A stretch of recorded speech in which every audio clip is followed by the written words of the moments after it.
Designed, say Porsche, to evoke memories of the 60s race cars, there's nothing nostalgic about the Carrera GT. It's as cutting edge as they come.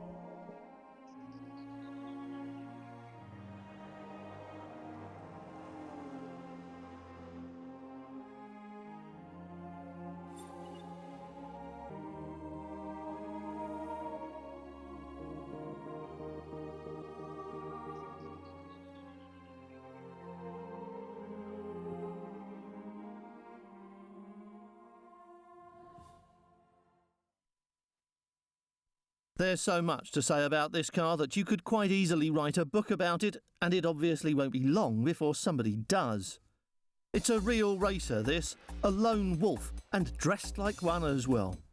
The air intake at the front cools radiator and brakes, and the air hits the radiator at a specific angle and is guided through shaped airways inside the car, actually creating downforce at the front.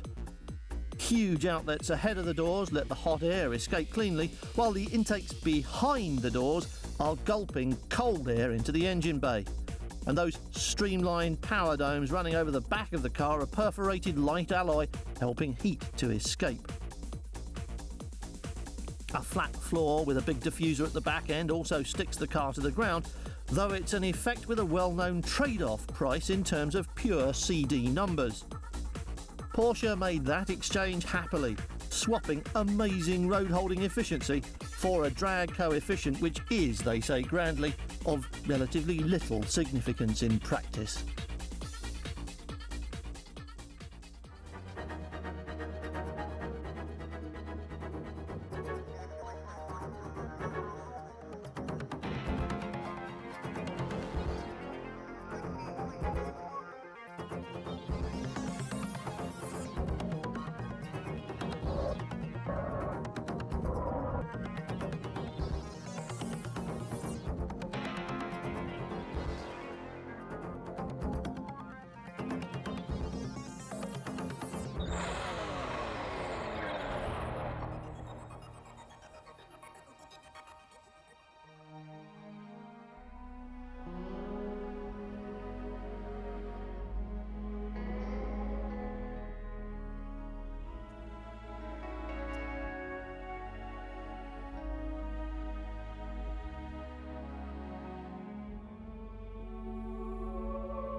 The engine of this car is made exclusively of light alloys, revs easily to over 8,000 and launches the GT to 100 k's in under 4 seconds.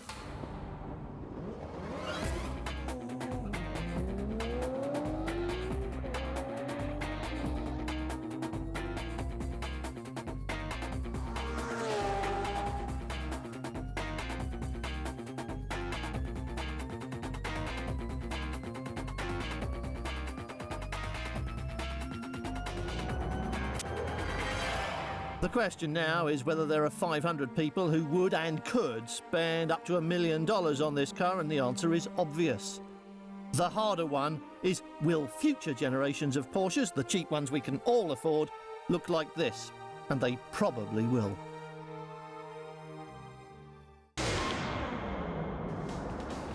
Last year was full of supercars for us. Here are just a few, and the car we chose as our car of the year from more than 100 that we featured. Porsche's 911 Turbo defined the supercar era, and through various changes its appearance has altered little. But under this skin is something so completely different and modern that it can hardly be considered the same car.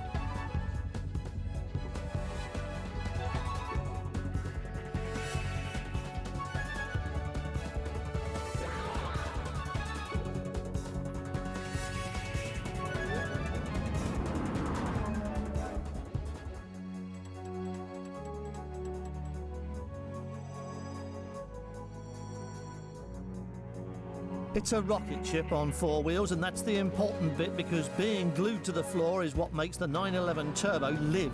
Even if the numbers don't always excel, less power than this, not so much torque as that, 0.1 of a second more to 100 than the other, the Turbo is faster, point to point, than whatever you like.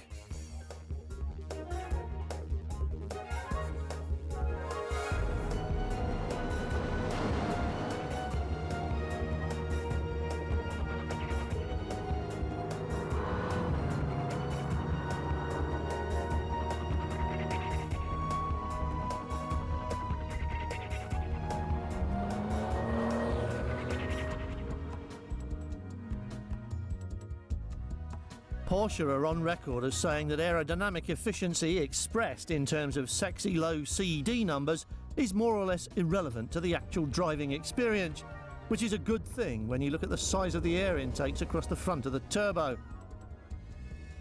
So Porsche follows its traditional route and creates downforce, the positive energy that changes performance into road holding and then combines it with astonishing mechanical grip that makes off-the-line acceleration a neck-snapping experience outwardly manifested by a rather appealing power squat.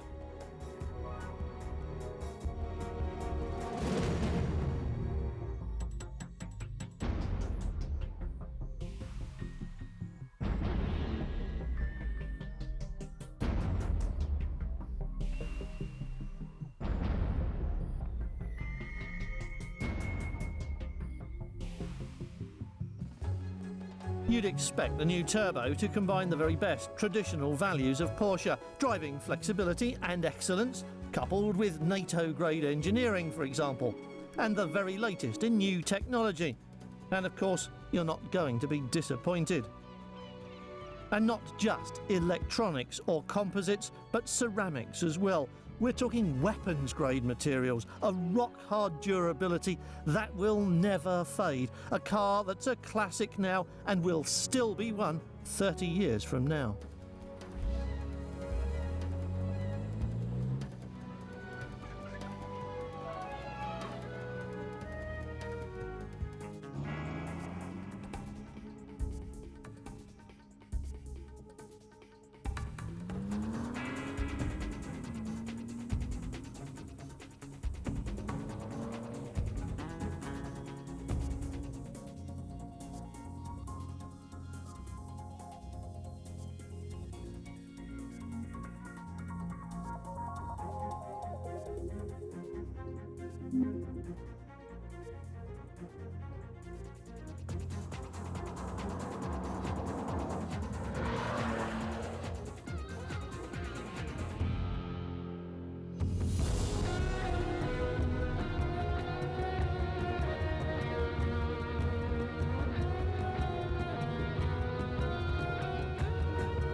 Especially because in the rarefied world of hyper-performance, things like this, which cost twice or three times what most people spend on a car, these are the cheap entree into supercar performance.